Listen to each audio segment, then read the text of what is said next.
There's a darkness in the Everglades, something ancient. They call it a curse, but I think it's worse than that. And if you go there at night, you might just hear it call your name. I used to guide boat tours through these haunted waters, but there are rules that most people never told me.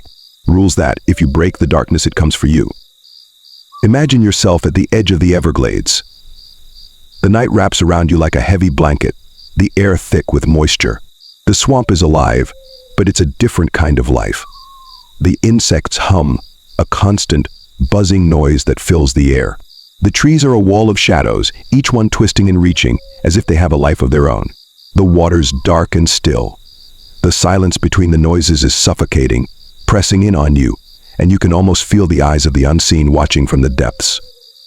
I used to love this place, the peace of the swamp, the gentle rocking of the boat beneath me, the excitement of showing people the wonders of nature.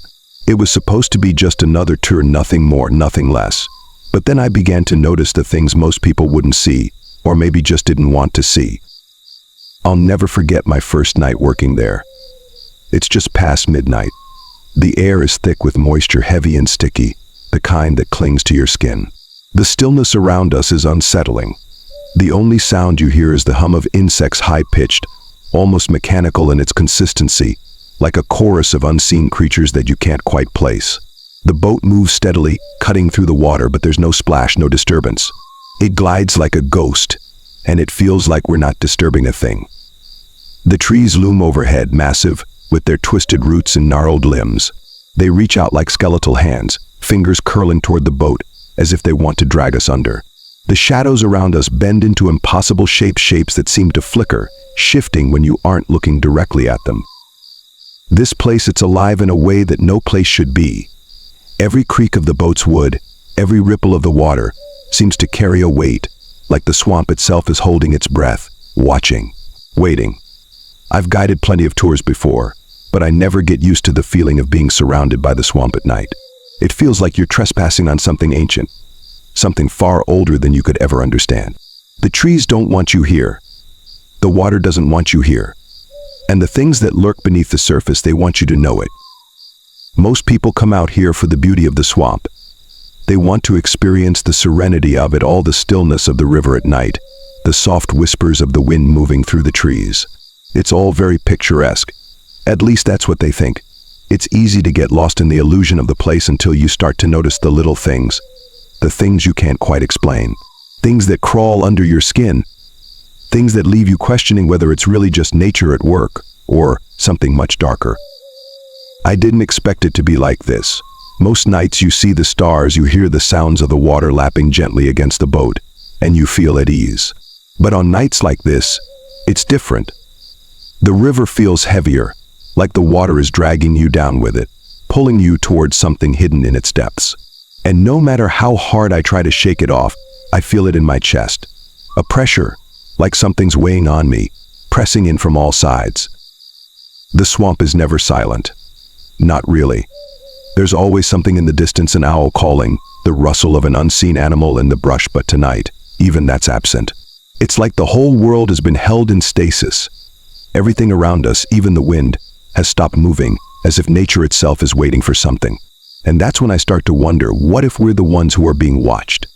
It was just another late shift, and the guests were eager, buzzing with anticipation, ready for the sights the Everglades had to offer.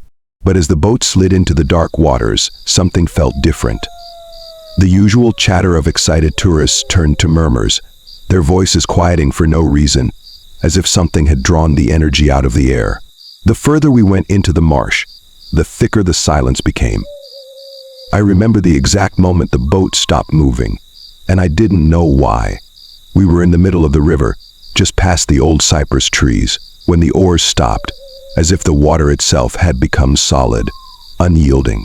The guests were still chatting, unaware that anything was wrong, but I felt it. The air had shifted, and my boat just sat there, unmoving, like it was caught in something far worse than just the current. I tried to row. I pushed the oars through the water, but no matter how hard I worked, it felt like something was holding us in place. I feel the unease in the pit of my stomach, but I try to push it down. It's just the swamp. It's just the darkness, right? I try to start the boat again, my hands shaking as I grab the oars, but the boat doesn't move. The current has stopped completely. It's as if the water has solidified. The boat is stuck in place, floating helplessly. A ripple, sharp and unnatural. It moved across the water, quick and deliberate, like something beneath was pushing it forward. At first I thought it was just a log. It was too dark to see clearly, but it was too large for a fish. I motioned for the guests to look, trying to play it off. But then, it happened. The ripple circled back, and in the dim light, I saw something rise from the water slowly, as though it was taking its time. It wasn't a log.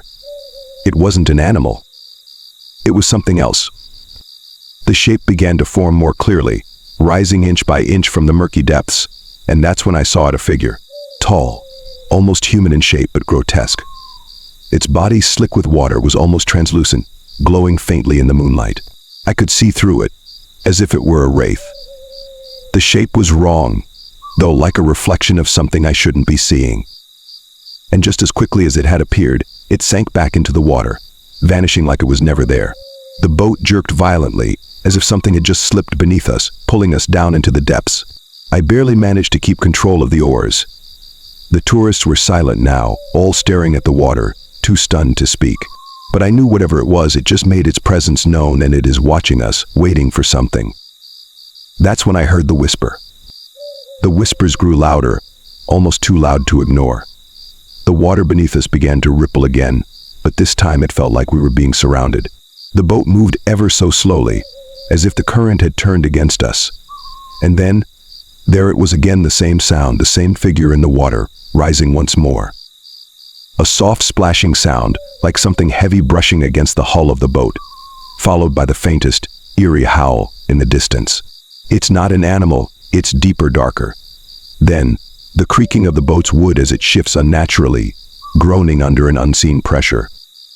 I could feel my breath catch in my throat, the air growing thick, as if the swamp itself was drawing in its breath, preparing for something. The air grew colder, the kind of cold that settles in your bones, and the smell something rotting like decay. It wasn't just the stagnant water. It was the earth itself, like something long dead had risen to the surface. It clung to the air, thick and sour. I could taste it on the back of my tongue, metallic like blood. That's when I heard it. A soft, almost imperceptible sound, a whisper, this time clearer than before. It was a voice, low and guttural, coming from the trees, coming from everywhere at once. And this time I understood it. The words seemed to scrape against my mind, cold and ancient. You shouldn't be here. I froze. My eyes scanned the water, the trees, trying to locate the source, but nothing. The tourists were silent now, every one of them sensing the change in the air. I could feel their eyes on me, expectant, nervous. They'd heard it too. They had to have. I pushed the boat again, harder this time, my muscles straining, but it didn't move. The whispering grew louder, not from just one direction, but from all around us. It was as if the very land had begun to speak, its voice creeping from the shadows and seeping into the water. The boat jerked again, as though something heavy had brushed against the bottom, something large and unseen, pulling us deeper. And that's when the boat finally moved again. But it wasn't the water beneath me that was moving us. It was something else. The locals told me that night tours had certain rules, simple rules, unbreakable rules, things that, if ignored, could cost you more than just your tour. They didn't make a big deal of it, but there was always a hint of fear in their voices when they spoke. They said the swamp wasn't like other places, that it had its own rhythm, its own strange laws that had to be followed whether you believed in them or not. The first rule was easy enough to understand: never, ever get too close to the old plantation ruins on the water's edge. The place was decaying, the stone walls crumbling away, overtaken by vines and moss. The locals said that anyone who wandered too close had disappeared without a trace. It didn't matter how many times people went out there, it was always the same story. Something about that place, something about the land was wrong. It was like the swamp had claimed it, and anyone who dared trespass would be taken. But the most important rule of all, one I didn't truly understand at first, was this: never, ever look back once you hear the bell. The bell wasn't something you could see. It wasn't a physical object. It was part of the curse, part of the swamp's ancient power. They say that when you hear the bell, you've already crossed a line, You've already stepped into something that doesn't belong to the world of the living anymore. But the bell always rings at the worst moment, when you least expect it, and when you're already too far gone to turn back. I used to think it was just superstition. Just an old wives' tale told to scare tourists into staying on track. But after what happened on that tour, I knew better. I had heard the bell myself. I just didn't know it yet. One of the first things they tell you when you take a job guiding these tours is to follow the rules. The rules are simple. Don't stray off the path. Don't let anyone get too close to the shore. And whatever you do, don't stop near the ruins. The ruins are old, decaying, forgotten by time but not by the swamp. The locals have their own stories about it, about the strange occurrences, the disappearances, and the things people say they've seen near the broken stones and overgrown pillars. They say it's cursed. That something ancient, something far older than any of us, still watches over that place. I never believed it. I thought it was just a story, just another piece of local superstition designed to keep people from getting too curious. But that was before tonight. We were deep into the swamp by the time it happened, the boat cutting silently through the black water, the only sound the low hum of insects and the occasional splash from something unseen. The tourists had settled into an uneasy silence, all of us on edge from the strange occurrence earlier. They were nervous, I could feel it. Their chatter had died down. And that's when the guy at Tourist, young brash, spoke up. He was the type of person who thought he knew better. The one who laughed at ghost stories and scoffed at local folklore. He looked at the ruins barely visible through the overgrown trees at the far edge of the riverbank and said it. The words that I knew would be our mistake. "Let's stop here," he said, grinning. "What's the worst that can happen? I've heard about this place, I want to see it up close." I tried to tell him we couldn't. I tried to explain that the locals didn't joke about this, that it wasn't safe. But he didn't listen. He was already leaning over the edge of the boat, reaching for his camera to snap a picture. I thought about warning him again. I thought about stopping the boat and heading back to safer waters. But something inside me, something cold, told me it was already too late. Before I could speak, we heard it. It came out of nowhere, cutting through the silence like a knife. A deep, resonant bell ringing from the shore. It wasn't just the sound. It was the silence that followed it. When the bell stopped, everything went dead quiet. No insects, no wind, not even the sound of the boat gently rocking in the water. The world seemed to freeze. For a moment I thought my ears had gone deaf. But no, it was more than that. The air had changed. It was heavy now, thick with a weight I couldn't describe. The tourists around me were tense. I could feel their eyes on me, waiting for an explanation, but there was nothing to say. The bell meant something, and we had heard it. We had crossed the line. The guy who had leaned over the edge of the boat to take a picture straightened up, his expression turning from confident to confused. He looked around, and I could see the fear begin to creep into his eyes. I was about to tell him to get back in the boat when I heard the sound of him gasping. At first I thought he had just lost his balance or maybe slipped on the edge of the boat. But no, this was different. It was a sharp intake of breath, like he had seen something he couldn't understand. I turned to look at him just as his body went rigid, his hands gripping the side of the boat.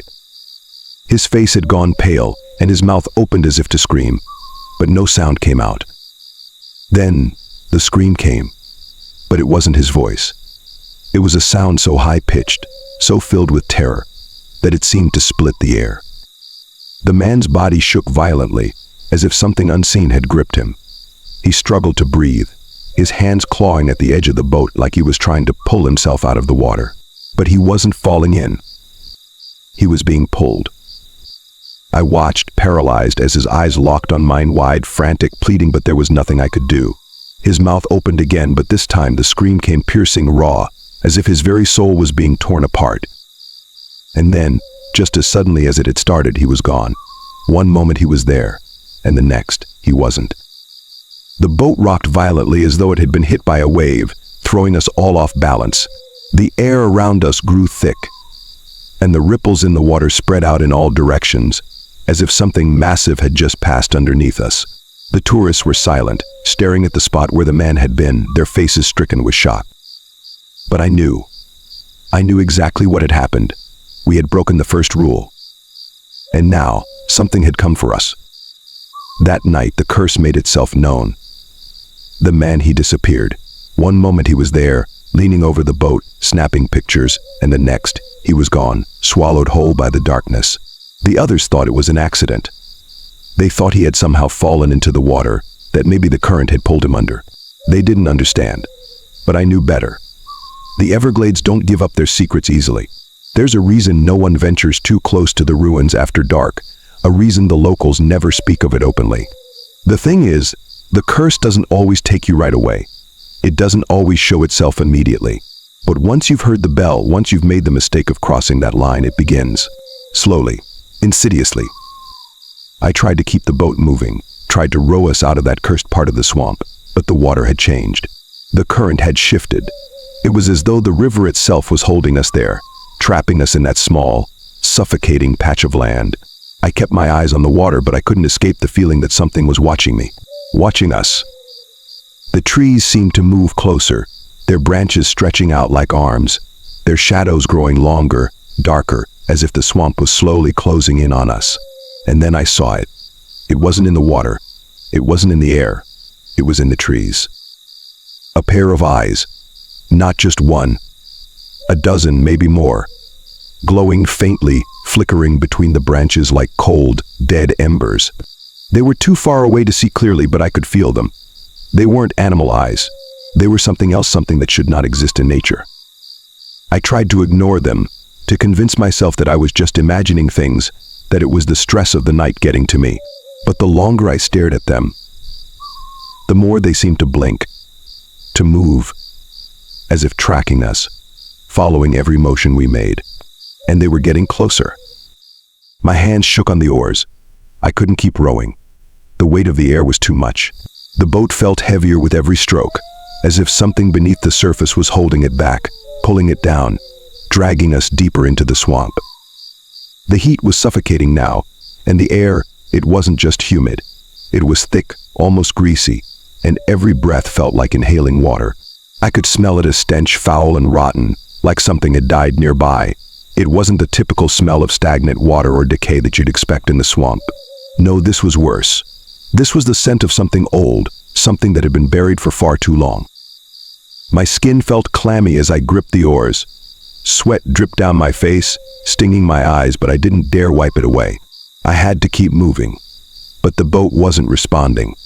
It felt as though the river had turned into mud, as if every stroke of the oar was meeting resistance, dragging us deeper into the darkness. Every inch we moved forward felt like we were being pulled back 2 steps.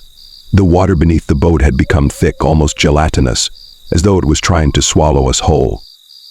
And the eyes. They weren't just in the trees now. They were everywhere, watching, judging. The branches had begun to sway, not in response to the wind, but to something else, something unseen. Every now and then, I would catch a flicker of movement, something darker than the shadows around it, something that didn't belong. It was in the corner of my vision, always just out of reach, but I could feel it. Whatever it was closing in on us. The boat jerked again, this time violently, and I nearly lost my grip on the oars. I looked down, expecting to see the surface of the water moving, disturbed by something beneath. But there was nothing there. The water was still. It was too still. And the eyes, they were closer now. I could almost feel their heat on the back of my neck. One of the tourists, a young woman, maybe in her 20s, with wide eyes and trembling hands, was the first to speak up. She had been quiet most of the trip, observing more than participating. But now, her voice broke the heavy silence, shaking with fear. "We need to leave," she whispered, her voice barely audible over the oppressive stillness of the swamp. "Something's out there." I saw it. I glanced at her, trying to calm her, but when I saw the fear in her eyes, I knew she wasn't lying. I could see it in her face. Something had gotten to her. Something she had seen, something none of us could explain. "What did you see?" I asked, my voice barely more than a rasp. She swallowed hard, her gaze darting toward the trees. "I saw it, something moving in the branches. I thought it was a person at first, but it wasn't. It was something else." Her voice trembled as she spoke, and I could hear the panic starting to rise in her. I turned to look at the other tourists, but no one said anything. They all seemed to be lost in their own thoughts, eyes darting nervously at the water, the trees, the shadows. I tried to calm her down, tried to convince her it was just her imagination, but deep down I knew she had seen something real. I had felt it too, the eyes watching us, following us, and whatever it was hungry. It wasn't just the eyes that scared her. It was the whispers. We hadn't heard them at first, but now as the boat drifted deeper into the shadows, they started again. Soft at first, like the sound of the wind, but quickly growing louder until they were unmistakable. I couldn't make out the words. They were too faint, too far away, but the voice, it wasn't coming from one direction. It was everywhere. In the trees, beneath the water, inside my own head. And then I heard it, the name. A voice, low and guttural, calling out her name. Emily. Her body went rigid, her hands clutching the side of the boat as if she could feel the very air around her shift. She turned toward me, eyes wide with terror, and for a moment I thought she might faint.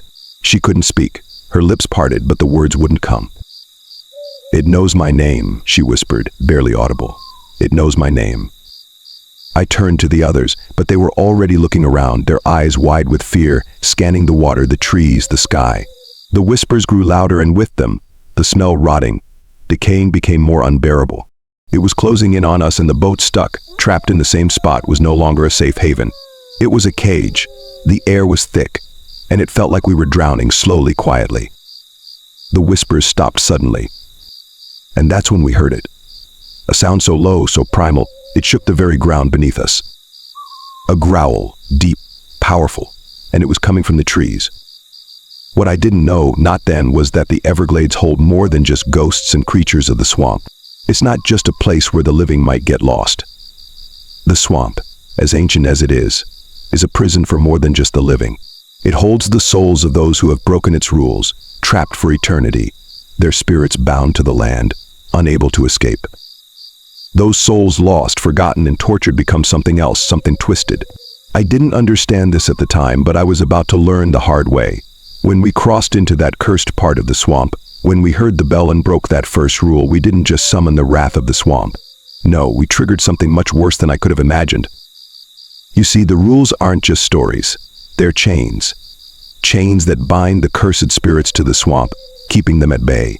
The bell is the sound of those chains rattling. And when you break those rules, the spirits are free to roam.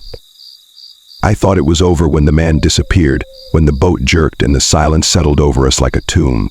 I thought we had made it, that maybe we were just caught in some strange trick of the night. But I was wrong. What came next?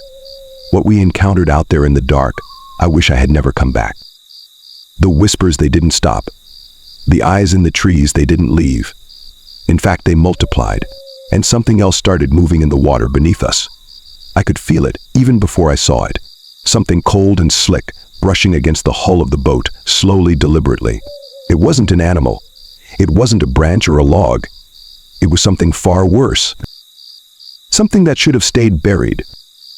I thought the curse was the worst of it, but that was only the beginning. We were not alone out there anymore. And when I finally saw what was coming for us, I realized just how far gone we really were. What do you think you'd have been able to follow the rules? Would you have stayed on that boat, knowing what was out there? Or would you have tried to break free, to get away from the darkness that was closing in around us? Let me know in the comments below. Would you have faced the truth, or would you have run, no matter the cost? The drumming seems to come from nowhere, and then everywhere, pulsating with each beat, each thrum of the earth itself. It builds slowly at first, like a distant storm on the horizon, and then it grows faster, more urgent. The chanting rises with it, filling the air with a guttural sound, foreign, almost inhuman, as if the very land itself is alive, crying out in hunger. The boat rocks with the rhythm of the drumming, as if the water itself is moving in time with the beat, drawing us closer to the source of the sound. We can't escape it. The air grows thicker with every passing second, and the stench of decay becomes unbearable. The chanting grows louder, and then just when it seems like it will overwhelm us, the voices stop. But that's when I feel it. The water beneath the boat shifts. The current pulls us towards something we cannot see, but we can feel. Something darker, something ancient. The boat jerks again, this time harder than before, throwing the tourists off balance. The drumming stops, but the silence that follows is even worse. The air is thick, almost suffocating, and the only sound left is the faint, rhythmic splashing from beneath the boat. It's too quiet, too still. And then, a voice that isn't human. Come closer. The words are barely a whisper, carried by the wind, but they are unmistakable. And in that moment, I realized the curse isn't just waiting for us. It's calling us. After what felt like an eternity, the boat finally stopped rocking. The drumming had faded into nothingness, the chanting quieting to an eerie silence. The air felt thinner, like the swamp had exhaled, releasing its suffocating grip on us just for a moment. The eyes in the trees were gone. The water had calmed. For a few minutes I thought maybe we had made it through. Maybe it was all just in my head, a trick of the mind, the dark playing games with me. Maybe the swamp was just a swamp after all. I could hear the faint whispers of the tourists, their nervous chatter breaking the stillness. They were talking again, but it was muted, their voices shaking. The woman who had seen something, Emily, was still clutching the side of the boat, but she was no longer hysterical. The panic had faded, at least for the moment. Maybe it was over. I tried to focus on the boat's movement, gripping the oars tighter, trying to move us away from that cursed place. The darkness still felt heavy, but for the first time in what felt like hours, the air didn't feel like it was closing in on me. The oppressive weight had lifted, just for a moment. But it didn't last. Then, without warning, the boat suddenly jerked to the side. It wasn't a ripple. It wasn't the current. It felt like something had grabbed hold of the boat and wrenched it sideways. The sudden movement threw everyone off balance, causing us to lurch to the left. I turned to look, my heart pounding in my chest. And that's when I saw him, the man who had disappeared. He was standing at the edge of the boat, his form barely visible in the dim light. But it wasn't him. It couldn't be. His face was hollow, his skin stretched tight over his skull, eyes completely black, voids where there should have been life. He was staring directly at me, and I could feel his gaze tearing through me. It wasn't the look of someone lost or confused. It was the gaze of something that wasn't human, something that was beyond death. His lips parted, and I heard the words, though they were barely more than a rasp. "You're next." But it wasn't just him. No, it was worse than that. The moment he spoke, something stirred beneath the surface of the water. It wasn't a ripple. It was something far larger, something powerful. The water churned violently, pushing the boat back and forth, the hull scraping against something just below the surface. And then, I realized this wasn't just the man who had vanished. This was everyone who had ever been lost in the swamp. Every soul who had broken the rules. Every spirit cursed to roam these waters forever. They were coming for us.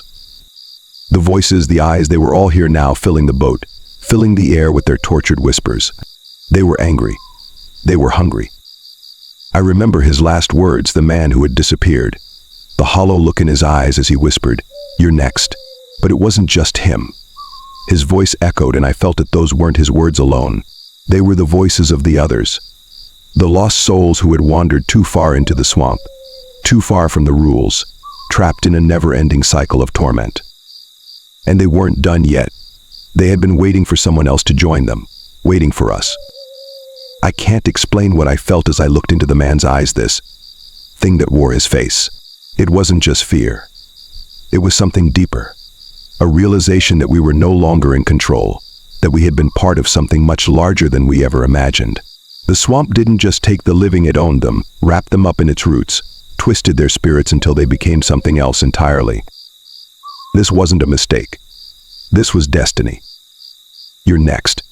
His words rang in my ears, even as he stepped away, melting into the darkness. But it wasn't just him. I could feel the others around us, them as if the whole swamp was alive, its heart beating with the rhythm of the cursed souls trapped in it. I knew in that moment that we weren't alone anymore. We never had been. The spirits were here, and they were going to make sure we understood the consequences of what we had done. We tried to row back, but it was impossible. The current had reversed. The water had grown thick, as if the very riverbed itself was reaching up to hold us in place. We tried to turn, to push the boat back, but the oars barely made any impact on the water anymore. Each stroke felt heavier than the last, like we were fighting against a force we couldn't see, couldn't understand.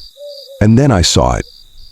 From the corner of my eye, a shadow rose up from the water, massive and dark, like a mountain breaking the surface. I couldn't move. I couldn't speak. I was frozen, staring at it, unable to look away. It wasn't an animal. It wasn't anything from this world.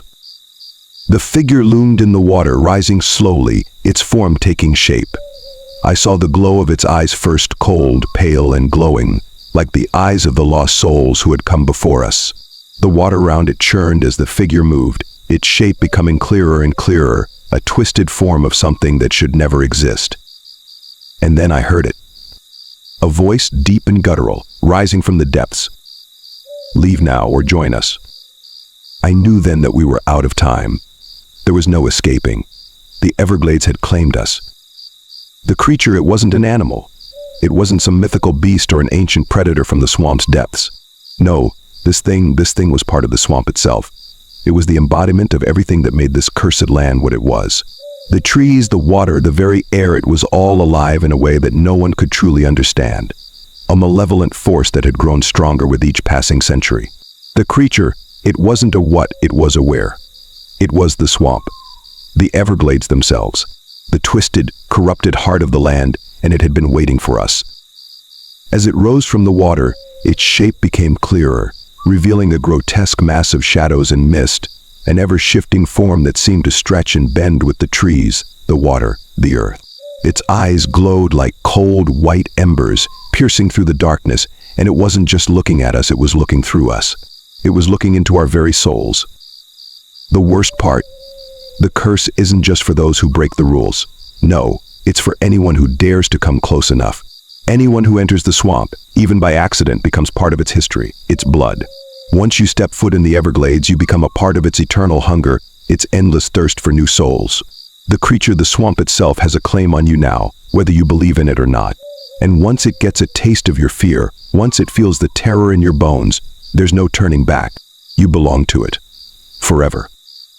And I had broken the rules. We all had. We had ventured too deep. The bell had sounded, and that was the signal. We weren't just intruders in its domain. We had become part of the swamp's curse, and now it wouldn't let us leave. The bell is the sound that summons them. It's not a coincidence, not a mere sound. It's the warning, the boundary between the living and the dead, between the world we know and the thing that lurks beneath it. It's the calling, the signal, the breaking point. And when it rings, it marks the beginning of something far worse. You hear it when the balance shifts, when the curse becomes too strong to ignore. But here's the truth, they don't just take the ones who break the rules. They take everyone. The bell isn't just a warning. It's the signal that the spirits, the creatures, the very land is hungry. They don't care who you are or how you got there. Once you hear the bell, you're already marked. It's like a beacon that draws them to you. It's the sound that says, "This one is mine." I didn't believe it before. I thought it was all just superstition. But now I know. The rules weren't just to keep us safe. They were there to keep us from awakening the curse, from drawing the attention of whatever lies in wait. And now, I can't leave. The moment you step into the Everglades, you enter a world where there's no escaping the rules, where the land doesn't just take what it's owed, it consumes everything. It consumes you. And now it's coming for me. What I saw that night in the swamp wasn't a one-time thing. It wasn't a nightmare. It wasn't a freak occurrence. The curse is alive. It's in the land, in the air, in the water. And no matter where I go, no matter how far I run, it will never let me go. It will never stop until it has claimed me. Until I'm as much a part of the Everglades as the trees, the water, the creatures that lie beneath. And I've made a terrible mistake. As the boat drifts further into the dark, I feel it's something watching. The weight of it is suffocating. It's not just the Everglades anymore, not just the curse, not just the lost souls. Maybe it's something worse, something older, something far darker than any of us could have ever imagined. The water beneath me seems to churn, but it's not from the current. No, it's as if something is moving, something unseen. I know it's there. I can feel it.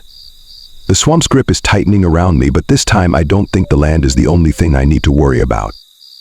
The boat moves silently through the water, but I can't shake the feeling that we're not alone. The eyes, the whispers, they're getting closer. The darkness, it's waiting for me.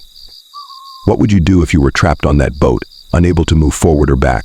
What if the darkness wasn't just in your mind, but real? What if the very land beneath you wanted to claim you, to pull you into the depths? Let me know what you think in the comments below. If you were stuck in that nightmare, would you try to fight back? Or would you succumb to the curse? And if you've ever been somewhere you felt watched, somewhere you couldn't escape, tell me about it. Maybe you've been to a place like the Everglades. Maybe you've felt that same weight, that same suffocating presence. I want to hear your stories. Share them with me, and let's see if we're all being drawn into the same darkness. If you felt the chill of the Everglades tonight and want to uncover more dark secrets, make sure to subscribe and join our journey into the unknown. Don't forget to hit the bell icon so you never miss a terrifying tale. Until next time, beware what's lurking in the shadows.